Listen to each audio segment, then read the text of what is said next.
할렐루야 샬롬하고 우리 축복하고 인사합니다. 할렐루야 샬롬 샬롬 샬롬 샬롬 샬롬.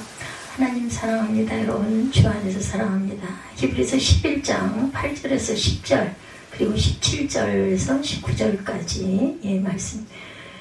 참고로 364페이지 히브리서 11장 말씀입니다. 8절에서 10절까지 다시 한번 보죠. 믿음으로 아브라함은 부르심을 받았을 때 순종하여 장래의 유업으로 받은 땅에 나아갈새 갈 바를 알지 못하고 나아갔으며 믿음으로 그가 이방의 땅에 있는 것 같이 약속의 땅에 거류하여 동일한 약속을 유업으로 함께 받은 이삭 및 야곱과 더불어 장막에 거하였으니 10절입니다. 이는 그가 하나님의 계획하시고 지으실 터가 있는 성을 바랐습니다. 17절에서 19절까지 봅니다. 아브라함은 시험받을 때 믿음으로 이삭을 드렸으니 그는 약속들을 받은 자로되 그 외아들을 드렸느니라. 그에게 이미 말씀하시기를 내 자손이라 칭할 자는 이삭으로 말미암으니라 하셨으니 그가 하나님이 능히 이삭을 죽은 자 가운데서 다시 살리실 줄 생각한지라. 비유컨대 그를 죽은 자 가운데서 도로 받은 것이니라. 이렇게 말씀하고 있습니다.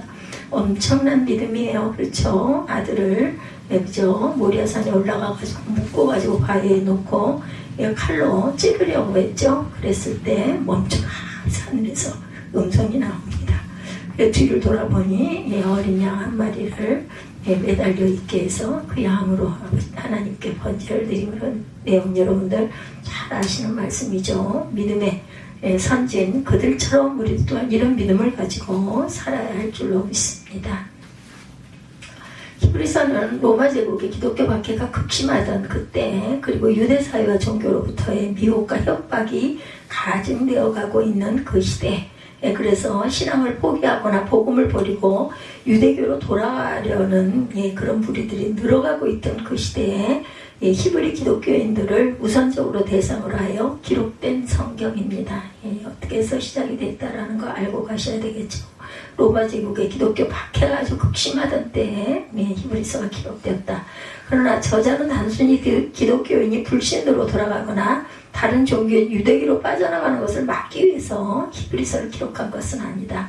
그리스도가 어떤 분인지, 그를 보내신 하나님이 어떤 분인지, 그리고 하나님께서 그리스도를 통하여 하시려는 위대한 계획이 얼마나 놀라운 것인지를 알게 하려고, 그리고 주 안에 머무는 삶이 얼마나 복된지를 깨닫게 하려고 기록했죠. 그래서 예수 그리스도가 얼마나 존귀하고 탁월하신 분인지를 구약의 선지자 또한 모세, 천사 그리고 대제사장 등과 비교해서 말한 후에 주님을 믿는 믿음으로 살아가라 이렇게 말씀하고 있죠. 그래서 히브리서가 대개는 초신자들이 읽고 은혜를 받는 그런 서신이다 이런 이야기를 많이 합니다. 그러므로 믿음으로 산 사람들을 예로 들고 있어요. 아브라함부터 시작해서. 그러면서 믿음으로 산 사람들 정말 열악하고 불리한 상황에도 오직 믿음으로 산 신앙의 선배들이 소개되어집니다. 첫 번째 위인 아벨이죠. 아벨은 믿는 자는 예배대로 살아가야 한다는 것을 보여주죠. 두 번째 에녹은 홍수 심판이 다가오는 타락한 세상에서 살아계신 하나님과 동행하는 삶을 살았다 말합니다.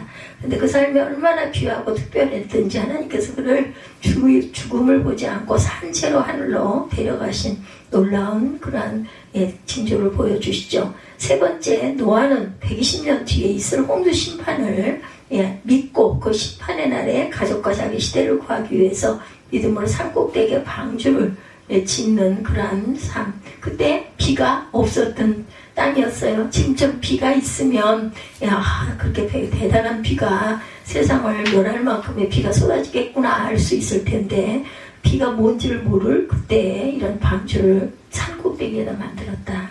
이런 삶을 살았던 노아는 새로운 시대의 문을 열었고 그 새 시대의 또 다른 아담이 되었습니다. 다시 그 가족만 살아남잖아요. 그렇죠?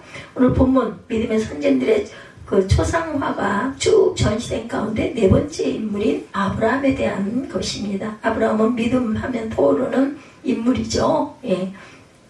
열국의 아비라 아버지라 말하고 있죠. 히브리서 11장의 믿음에 대해서 말하고 있는데 그런 이야기 가운데 결코 빼어놓을 수 없는 믿음의 조상이라고 불리는 사람 아브라함입니다. 그의 생애와 믿음에 대한 이야기는 당연한 것이라는 말이죠. 그다음 오늘 본문은 아브라함의 믿음에 대해서 어떤 메시지를 전달하고 있는 걸까요?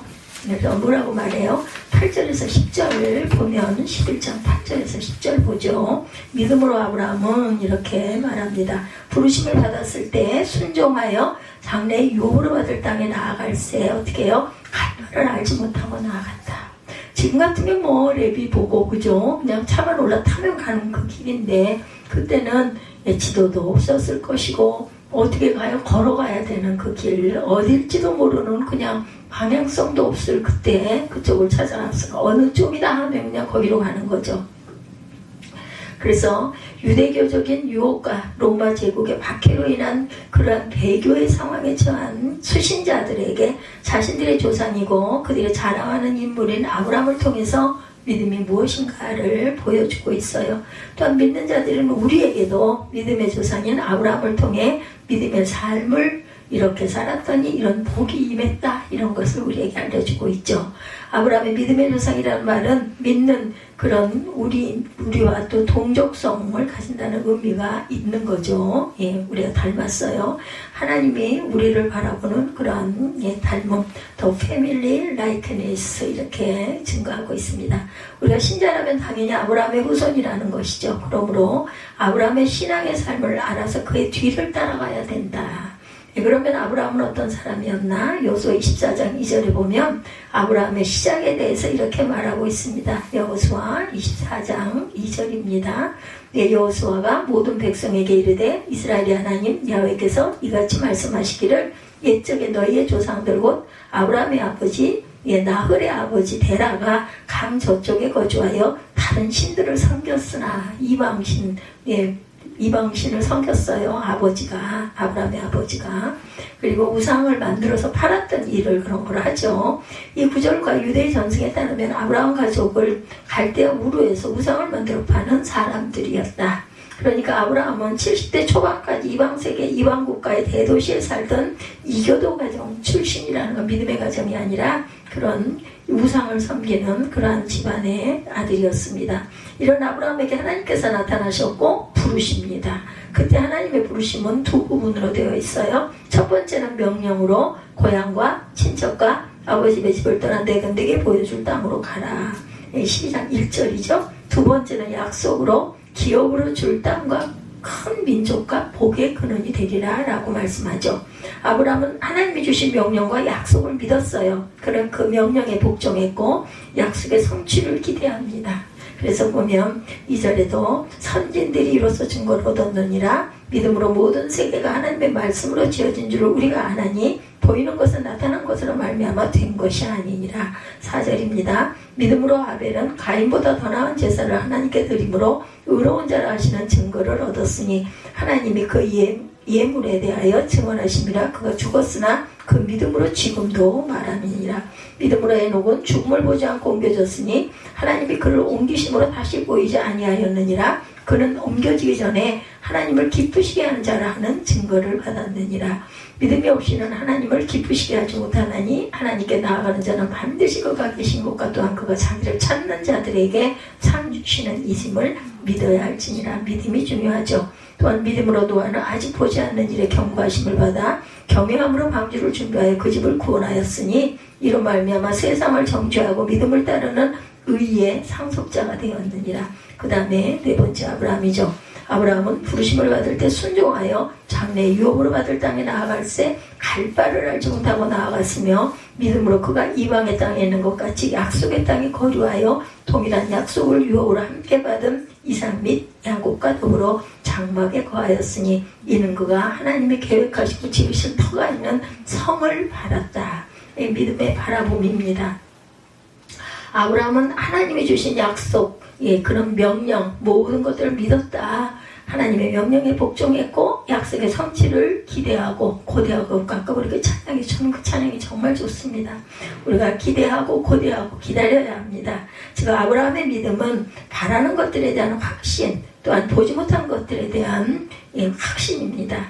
근데 이미 70대 중반에 접어든 노령의 아브라함이 그동안 살아온 고향을 떠나고 이후 친척 친구들과 이별하고 경제적으로 사회적인 모든 관계를 떠나는 일 얼마나 어려웠겠어요. 그쵸? 지금 만약에 제가 어딘가로 떠나라 한다고 하면은 과연 어떨까요? 그렇죠? 불확실한 미래를 위해 확실한 현재를 포기하는 것 너무나 기가 막히게 대단한 결단이 아닐 수 없습니다. 그러나 하나님은 자기 백성을 오직 믿음으로만 사는 것이라고 히브리서 10장 38절 9절에 가르치기 위해 그렇게 말씀하시죠. 10장이니까 앞이니까 한번 위니까 보죠. 나의 의인은 믿음으로 말미암아 살리라. 또한 뒤로 물러가면 내 마음이 그를 기뻐하지 아니하리라 하셨느니라. 우리는 뒤로 물러가 멸망할 자가 아니요 오직 영혼을 구원함에 이르는 믿음을 가진 자니라. 그러니까 어떻게 앞으로 나아가야 한다는 거예요. 뒤로 물러가지 말고 지금 상황이 너무나 깜깜하고 열악하다 할지라도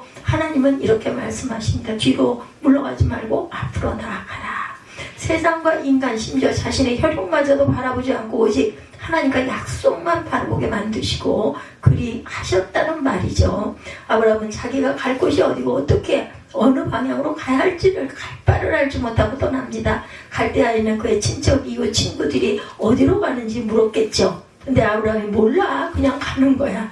만약에 이런 말을 듣는 우리 주변에 이런 일이 지금 현재 내비가 있는 교통수단이 있는 지금 이런 일이 일어난다 해도 이웃들이 뭐라고 할까요? 미쳤나봐. 그러지 않겠어요? 아무리 우리 예전에 그런 말 많이 들었죠. 예수를 그렇게 믿어야 돼. 이런 말을 듣고도 남을 그러한 행동을 한 거예요. 지금 이 시대에도 그런데 그 수천 년 전에 이런 일이 일어났다. 그들이 아브라함이 보이지 않는 하나님과 볼 수 없는 약속을 믿고 어딘지도 알지 못하는 곳을 향하여 떠나는 것 여러분들 이해가 가십니까? 우리가 같은 믿음의 가족들이라 할지라도 누군가가 어딘지도 몰라 어딘가를 찾아간대. 하나님을 가라고 그러셔서 간대. 그런 얘기 들으면 기막히잖아요. 모든 걸 다 버리고 뭐 어떻게 갖고 가겠어요? 요즘에는 뭐 다 팔아가지고 통장을 들고 갈까요? 그럴 수는 있겠죠. 그때는 그렇지도 못할 때. 그렇죠? 이처럼 순종은 보는 것으로 하지 않고 뭘로? 믿음으로 하는 것이라는 거예요. 그래서 우리가 성령께서 영적으로 아주 뭐랄까 민감한 그런 믿음을 가질 줄 알아야 된다. 저는 늘 그렇게 기도합니다. 너무 부족한 사람이기 때문에 하나님 지혜 주시옵소서 이렇게밖에 기도할 수가 없어요. 순종은 보는 것으로 하지 않고 무엇으로 한다? 믿음으로 하는 것이다. 눈에 보이는 거 누가 못해 그죠? 보고 아니까 그래 그렇겠네 그거 할 수 있어. 근데 그런 게 없이 한다는 거 쉬운 일이 아니죠. 목적지도 모르면서 가라는 말씀을 따라가는 것 굉장한 어려움과 위험이 있을 텐데 무작정 떠나는 여행입니다.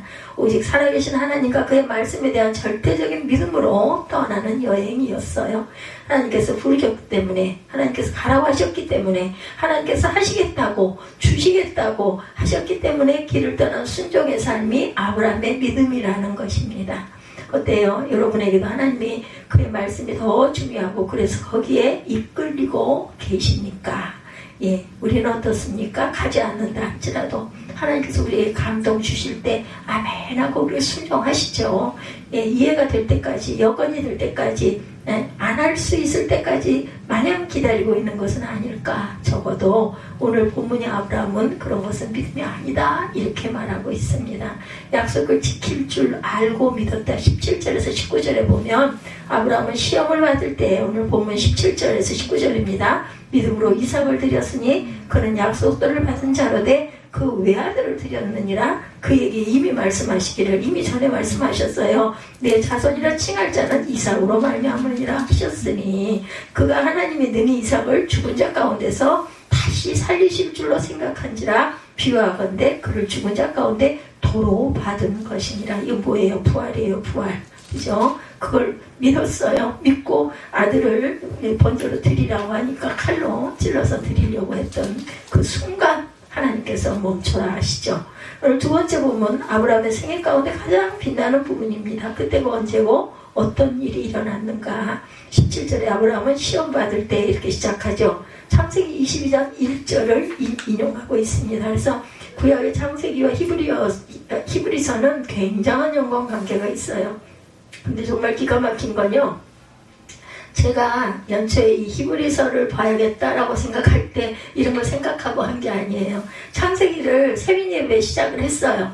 근데 그 다음에 우리 너무 구약만 많이 했기 때문에 이제 신약을 좀 가야겠네 그 생각은 지난 연말 그 전부터도 생각을 간간히 했는데 그런간에 번뜩 마음에 온 게 히브리서였어요.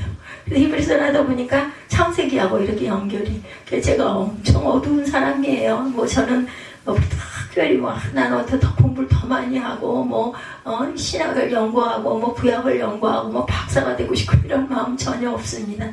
그냥 이 나이에 뭘 들어도 봐도 금방금방 잊어버리는데 저는 아마 입학도 못할 거예요. 외우지를 못하기 때문에 봐야 되기 때문에.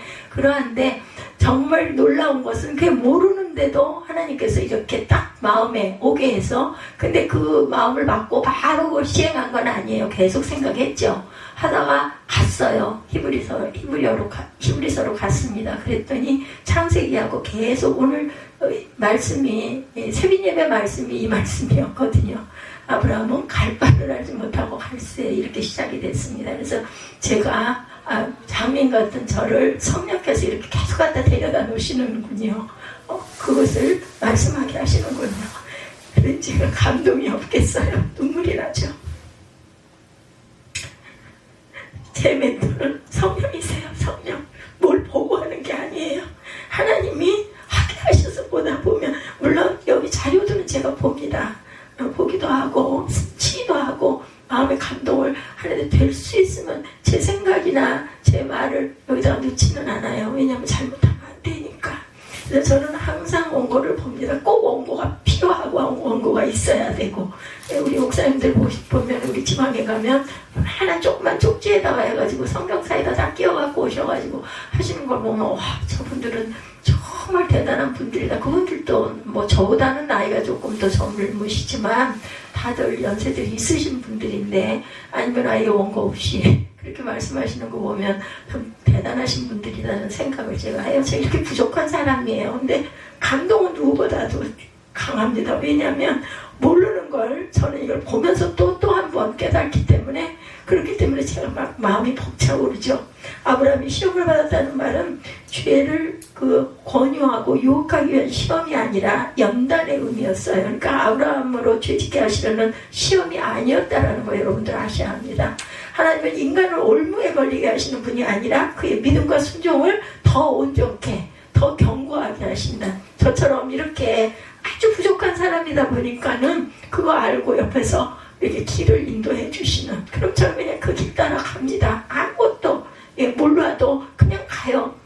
안 되면 추석이라도 보죠. 추석 보고 그거 그대로 인용해서 말씀 심어요. 그러면 적어도 기본에서 벗어나 나가지는 않으니까. 그래서 혹여 가끔 제가 예화를 할 때도 그걸 여러 번 생각하고 보고 하다가 이렇게 하는 것보다 조금 좀 부드럽게 계속해서 주석 가지고 얘기만 하면 너무너무 딱딱해서 힘들 수도 있으니까 가끔 제가 인용을 하기도 합니다. 근데 그게 저는 별로 그렇게 너무 재밌고 너무 좋아 이런 생각이 들지는 않아요. 전하고 증거하면서도 그냥 조금 양념이다, 이런 예가 이렇게 있었다 하는 예로 제가 가끔 인용을 하죠. 그래서 그런 이야기가 있어요. 누군가가 그런 얘기를 했다고 그러죠. 잊혀지지가 않는데, 목사가 성경이다 이런 얘기, 그렇게 돼야 돼요. 목사의 입에서는 성경의 이야기만, 성경적인 이야기만, 성경만 증거할 줄 알아야 된다.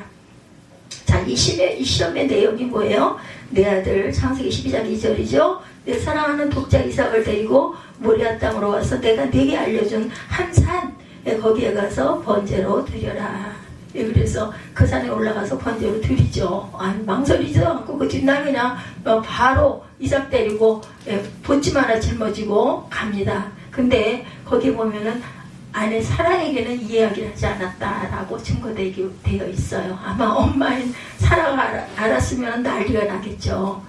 그걸 알고 그냥 아브라함이 아무 말 안 하고 산에 좀 간다고, 옛날엔 산에 잘 갔으니까 제단 드리러 간다 그 정도 얘기하고 아들 데리고 간 거죠. 근데 정말 이삭도 대단해요. 그걸 그냥 그대로 순종해서 아버지가 하는 대로, 아버지가 바위에다가 꽁꽁 묶어서 얹어가지고 칼을 찌르려고 할 때까지 그 아들이 나이가 추정하건대 14, 5, 6세 정도 됐을 때라는 거죠. 아주 엄청난 청년의 시대 그 옛날에.